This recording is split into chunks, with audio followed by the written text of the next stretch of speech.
Tellement le Real et le Barça font du n'importe quoi lorsqu'ils sont en tête du championnat qu'on ne peut même pas ou presque pas imaginer qui va gagner le championnat cette année. Nouvelle vidéo parlant du saut-au-mouton trompeur entre le Real et le Barça en tête du championnat cette année. Je suis bien heureux de vous retrouver pour cette petite vidéo durant laquelle on va parler de ce saut-au-mouton que joue en fait le Real et puis le Barça en tête du championnat cette année. C'est vraiment difficile pour les supporters en tout cas, sauf pour ceux-là qui, je ne sais pas, lorsque leur équipe prend la tête du championnat, se livre à toutes sortes de pronostics et tout en tout cas. C'est vraiment compliqué pour ces deux équipes cette saison-ci. Et actuellement, la Liga est plus que jamais relancée parce que tout récemment, lundi précisément, le Real était en tête avec temporairement, vu que le Barça n'avait pas encore joué lundi soir, et le Barça a joué lundi soir, ils ont été percés par Giroud à l'extérieur. Donc, les gars, on va parler de ça. Déjà, n'hésitez pas, pour ceux qui viennent d'arriver sur la chaîne, de laisser un like, bien évidemment, de vous abonner et de partager si vous appréciez le contenu, tout en laissant vos commentaires. Je me ferai toujours un plaisir d'échanger avec vous. Le Real Madrid a donc récupéré la tête du championnat, comme je le disais déjà. Le Real était déjà en tête au début de saison avec sous l'ère Xabi Alonso, qui n'est plus là actuellement, malheureusement pour lui. Les Madrilènes sont en tête face au Barça, 2 points d'écart précisément. Le Barça a une meilleure différence de but. Si le Real fait match nul par exemple et que le Barça gagne, le Barça repasse en tête à égalité de points mais avec une meilleure différence de but.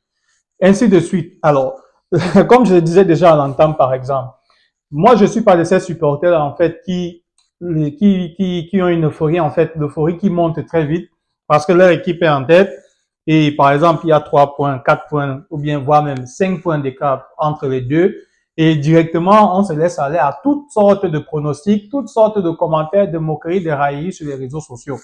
Moi je pose la question à ces supporters-là, qu'est-ce que vous allez dire aujourd'hui? Aujourd'hui c'est le tour des supporters du Barça par exemple, qu'est-ce que vous allez dire? Point d'interrogation, je ne sais pas. Lorsque le Barça était en tête, dans mon cœur, je disais, nous, supporters du Real, ou ceux-là qui se laissaient aller sur la toile, par exemple, je me disais, qu'est-ce qu'on va dire face aux critiques? En début de saison, sous l'aide de Xavi Alonso, le Real a compté à un moment donné, vers la 10e journée sensiblement, 5 points d'avance sur le Barça, surtout lorsqu'on a gagné le Classico aller 2 buts à 1. On avait 5 points d'avance sensiblement. Et après, à un moment donné, on a commencé à un tour, un à un, ainsi de suite, ainsi de suite. Parce que lorsqu'on a gagné le Barça, déjà, ce n'était pas trop ça. Parce qu'Alonso, malheureusement, avec son départ, il n'a jamais trouvé la formule avec cette équipe. Et déjà, on n'est même pas sorti de l'auberge avec Arbeloa qui est là actuellement. On tâtonne et bon, il y a des résultats pour le moment. Mais personnellement, je ne suis pas très fan en tout cas et je suis très peu optimiste. Malgré le fait que je continue toujours à supporter en espérant qu'on va gagner et que les choses vont venir, la mayonnaise pourra prendre par après. Mais toujours est-il que, au début de saison, Xabi Alonso, après la victoire sur le Barça, 2 buts à 1 à domicile, on commençait déjà à dire, ouais, c'était l'arbre qui cachait la forêt. Très clairement, parce que ce Real Madrid-là, on a certes gagné à domicile, mais on a vu ce qui a suivi directement après. On a vu dégringolade totale en championnat, et puis hop, le Barça a pris la tête du championnat. Et en plus de ça, on est passé par tous les mots. Super Coupe d'Espagne et tout ce qui va avec. Coupe, on voit aujourd'hui. Donc, passé ça, c'était maintenant les supporters de Barcelone. Barcelone, à un moment donné de la saison, vers la 18e sensiblement comme ça, ils avaient 7 points d'avance sur le Real. Carrément. 7 points d'avance. Et là, on voyait tout. La Ligue est pliée, la Ligue a ci, la Ligue a ça. Les Catalans étaient déjà là-haut. Petit à petit, ça a commencé à baisser. Chose importante déjà, en championnat cette année, même avant que le Real ne reprenne la tête, le Real a moins de défaites en championnat que le Barça. Sauf que le Real a beaucoup trop de matchs nuls et c'est ça qui nous a plombé sur les Xabi Alonso. Ne trouvant pas l'équilibre, voilà, au lieu de gagner, on fait des matchs nuls. Et puis bref. Donc, le Barça avait 7 points d'avance et les Catalans également n'ont cessé de s'effondrer petit à petit, jusqu'à quand? La semaine dernière. C'est vrai, on va parler des blessés dans les deux équipes. Côté blessé, le Real est bien plus pénalisé en fait que le Barça côté blessé cette saison. Parce que tous les défenseurs sensiblement ont été blessés du côté Real. Ceux qui ont été épargnés, on peut dire c'est Oysen qui était la recrue et un peu de Carreras. C'est vrai, il y a Asensio qui a aussi beaucoup dépanné, mais par moments aussi été blessé. Mais les titulaires types, la charnière qu'on attendait un tout petit peu, Rudiger, Militao, par exemple. Militao est revenu de blessure, il est encore reparti. Rudiger, lors de la Coupe du Monde des clubs, blessé et tout, il a dû, en fait, se faire opérer pour pouvoir mieux récupérer, ainsi de suite. Cavaral, le poste de latéral gauche alors, hécatombe total. Mendy que lui, il revient des blessures, il ne joue même pas d'entraînement, il repart. Vraiment. Donc, côté Madrid, on a en fait totalement une hécatombe de blessés. Jusqu'à présent, on n'est pas totalement sorti de l'auberge. Côté Barça, eux, ils ont aussi quand même certains joueurs qui ont été blessés, sauf que pour eux, je vais dire ainsi, ce sont principalement les piliers qui ont été blessés. Actuellement, Pedri n'est plus là. Pedri est blessé. Et bon, Pedri, quand même, c'est vrai, on connaît l'importance du joueur, mais au milieu de terrain, il y en a certains qui arrivent quand même un tout petit peu à combler son absence. Mais par contre, le fait majeur du Barça cette année, c'est que lorsque Rafinha n'est pas là, le Barça ne gagne pas facilement. Du moins, ils ont un faible taux, un pourcentage de victoire très faible, très très faible. La preuve en est déjà les dernières saisons, les dernières semaines, lorsque le Barça perdait le point en championnat, c'était lorsque Rafinha n'était pas là. C'est vrai, on va dire, lundi, face à Girona, il était titulaire, mais il revenait de blessure.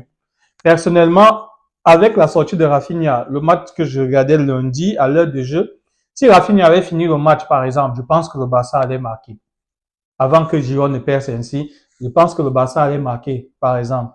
Parce qu'ils vont parler de leur Yamal qu'ils ont là, Mbamba et tout, mais Yamal, c'est pas Rafinha. Rafinha a ce sens du but, franchement, que, bref, anyway. Du coup, c'est ce que je disais tantôt. Les deux ont été pénalisés, mais l'autre fait majeur aussi cette saison en Liga, les arbitres. L'arbitrage en Espagne. Les arbitres espagnols sont les plus, je dirais ainsi, entre guillemets, les plus pourris en Europe. Franchement. Moi, je suis pas dans cette rivalité-là. Le Real est favorisé, le Barça est favorisé d'un camp comme de l'autre. Mais la réalité est que ce ne sont pas les seules équipes qui sont pénalisées ou avantagées. Non. Regardez les autres matchs de Liga et puis vous allez nous dire ce qui s'y passe. C'est parce que ce sont les petites équipes, on entend moins parler. Et ces équipes-là, peut-être, ne revendiquent pas assez. Lorsque le Real va faire des revendications, on va dire que vous vous plaignez. Alors qu'on combat contre un système arbitral, on va dire quoi? Peut-être qu'on veut qu'on mette des arbitres qui vont venir nous faire gagner, par exemple. Alors qu'on veut que tout le système soit, par exemple, totalement revu. Carrément. Récemment, contre Girona, le Barça il y a aussi une erreur d'arbitrage. Clairement, pour moi, il y avait faute. Le mec, il touche le ballon, c'est vrai, mais après, il atterrit sur la cheville de Kid Koundé. Logiquement, il y a faute par après. On voit des arbitres donner des cartons rouges pour ce genre d'action. Par exemple, le joueur il enlève la balle, mais après, dans la continuité de son geste, il s'en va en fait sur la cheville, le genou ou bien le mollet, je sais pas trop quoi, le tibia, gravement, et puis il y a carton rouge. Mais pourquoi pour cette action-là, il n'y a pas? Je ne saurais le dire. Donc, pour moi, l'arbitrage, c'est le principal fléau en Espagne cette année. Et je ne sais vraiment pas. Si les clubs ne se mettent pas, ne s'unissent pas pour pouvoir combattre ces fléaux-là, côté arbitrage, en fait, chacun va toujours aller de son côté, ils vont se tirer, chacun va se défendre lorsqu'il va subir, par exemple.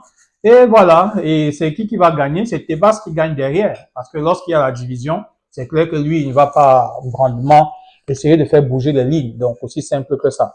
Du coup, passé ces points-là, je disais donc tantôt, il sera difficile de savoir qui va gagner la Liga cette saison.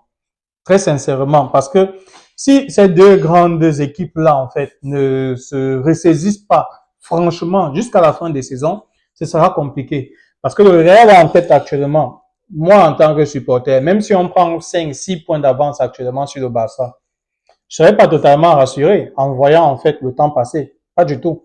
Peut-être lors des 4 dernières journées, oui, là, je vais commencer à y croire encore plus. Oui, mais voyant ce qui s'est passé depuis le début de saison avec nous et puis le Barça en tête, je vais garder en fait beaucoup de réserves par rapport à ça. Pour pouvoir faire preuve d'euphorie et tout, d'enthousiasme, mais non. Maintenant, le côté fanatiste reste. On espère, on va un peu se chambrer et tout ce qui va avec. Mais de toutes les façons, j'ai mesuré cela et je l'ai mis entre guillemets. Alors, parlons maintenant de calendrier. On va voir en termes de calendrier qui est mieux avantagé. Par exemple, en regardant par exemple les derniers matchs du Real, c'est vrai, on va dire qu'il y a encore beaucoup de journées à jouer, c'est vrai. Mais techniquement parlant, moi je dirais que le Barça a un calendrier qui est un peu plus favorable que le Real. C'est vrai, les deux équipes ont sensiblement les mêmes, je vais dire, les mêmes gros adversaires à jouer d'ici la fin de saison. Mais le timing, la disposition est un peu plus rigueuse, à mon avis, côté Real que Barça. Par exemple, le Real encore qui a joué, on va dire, par exemple, on va jouer à l'Atlético le 22 mars à domicile. Et après, on a quel autre gros? On va jouer le 26 avril, le Betis à l'extérieur. On sait très bien que le Betis cette année, il faut se méfier, mine de rien. Après le Betis, bon, il est un peu espagnol parce que les matchs contre Espanyol sont souvent difficiles. Des fois, ça se solde avec un but d'écart. Bon, que l'Espagnol, je peux mettre entre parenthèses. On a le classique au retour, qui pour moi peut être le match qui va décider de qui va gagner en fonction de l'écart qu'il y aura entre les deux équipes à ce moment donné de la saison. Après le classique au retour, vers la fin donc, du championnat, les tout derniers matchs, le Real va jouer Séville à l'extérieur. Match piège. On sera à quelle distance en fait l'un de l'autre à ce moment-là? Match piège le 17 mai. Et la dernière journée, le Real recevra Bilbao à domicile. Bilbao, cette saison, ils ont été interdits de recruter, donc forcément, ce sera un peu facile. Mais en tout cas, côté grosses équipes, entre guillemets, en fait, ou bien outsiders, équipes pouvant te mettre, en fait, une épine, en fait, sous le pied, je vais dire, le Real, c'est un peu ça. Donc, le Real, eux, ils ont ces équipes-là vers la fin du championnat, par exemple. C'est ça le hic. Par contre, Barcelone, très prochainement, ils vont jouer ce mois de février-ci, Villarreal à domicile. Donc, ils seront à domicile. Par contre, là, ils vont se déplacer à Bilbao après. Ils vont recevoir Séville et ils iront à l'Atlético, entre autres. Ils vont se déplacer le 5 avril pour jouer à l'Atlético. Après le match contre l'Atlético, il va encore rester plus de 5 journées. Leur dernier match, ce sera sur le terrain de Valence, lors de la dernière journée. Donc, est-ce que vous imaginez que lors des 5 dernières journées, le Barça aura déjà affronté les plus grandes des équipes, à part après le Real et le Barça en Espagne? Et le dernier match, ce sera Valence. Je pense que ça va pas se jouer à la dernière journée quand même. Ce sera déjà plié bien avant. Donc, techniquement parlant, le Barça, c'est un peu plus facile. Parce que si tu affrontes déjà ces équipes-là, bien avant les derniers matchs, le dernier sprint en championnat, tu peux te ressaisir du genre, même si le Barça a perdu des points, en affrontant ces équipes très prochainement, ils pourront se ressaisir vers la fin du match en fonction des matchs qu'il leur restera à jouer. Par contre, si le Real gagne, c'est un match qui arrive là prochainement, mais vers la fin, et qu'ils n'arrivent pas à faire le job, on ne sait pas comment est-ce qu'ils vont gérer les derniers matchs. C'est la raison pour laquelle moi je dis, techniquement parlant en termes de calendrier, le Barça a une meilleure fin de saison en tout cas que le Real Madrid. Mais toujours est-il que la balle reste ronde en tout cas. Hein, la balle reste ronde. En tant que supporter, on espère qu'avec Arbeloa, il pourra trouver la bonne solution pour pouvoir mettre l'équilibre dans cette équipe. C'est ça le plus important. Malheureusement, au Real Madrid, il nous manque un milieu de terrain qui va pouvoir donner le tempo au jeu. Camavinga n'a pas ça. Tchouaméni, bon, Tchouaméni défensif. Valverde, non plus. Bellingham est blessé. Bellingham, non. On a parlé d'Arda Güler, mais Arda Güler n'aime pas trop jouer bas. Arda Güler ne peut pas donner le tempo. C'est un 10. Lui, c'est quand on passe la ligne médiane, en fait, que lui, il se met à distribuer devant. Mais derrière, il nous fallait quelqu'un comme un Kroos ou bien un Modric, par exemple, pour pouvoir sortir la balle et donner le rythme au jeu. Et c'est ce qui nous manque impérativement.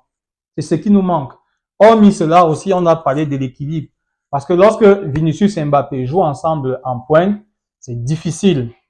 C'est difficile parce qu'on n'a pas un joueur qui va fixer la défense adverse. Et lorsqu'on n'a pas la balle, c'est difficile aussi le pressing directement. Du coup, ceux qui sont derrière sont exposés, doivent faire beaucoup plus d'efforts et c'est compliqué. En termes de relance, le match contre Benfica, par exemple, le début du match était, à mon avis, catastrophique.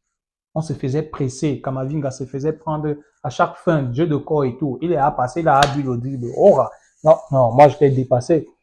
Si on ne compte pas sur les individualités, le Real Madrid est foutu cette année. Et pour moi, le meilleur joueur du Real cette année, c'est Thibaut Courtois.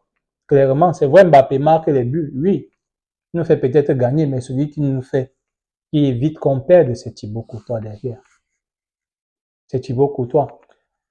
De toutes les façons, on va y revenir le week-end avec les rencontres des deux équipes en question. On va voir comment est-ce que le Barça va réagir Le Real aussi, sachant que le Barça n'a pas joué en Ligue des Champions cette semaine. Ils ont joué peut-être lundi. Ils ont eu la semaine pour se remettre les idées en place, pour pouvoir remonter, en tout cas, essayer de se remettre les idées en place le week-end à domicile suite après la défaite qu'ils ont eue contre Girone. Et par après, le Real Madrid qui a gagné sur le terrain de Benfica. On verra ce qu'ils vont faire en championnat en préparant aussi le match retour contre Benfica la semaine prochaine. De toutes les façons, les gars, n'hésitez pas à me dire en commentaire ce que vous pensez par rapport aux points énumérés. Concernant le calendrier aussi, selon vous, qui est plus le calendrier favorise qui par rapport à l'autre, par exemple? Vous voyez qui? Qu'est-ce qui peut changer la donne? En tout cas, je me ferai un plaisir, comme d'habitude, d'échanger avec vous en commentaire. En attendant, restez connectés et bien de choses à vous.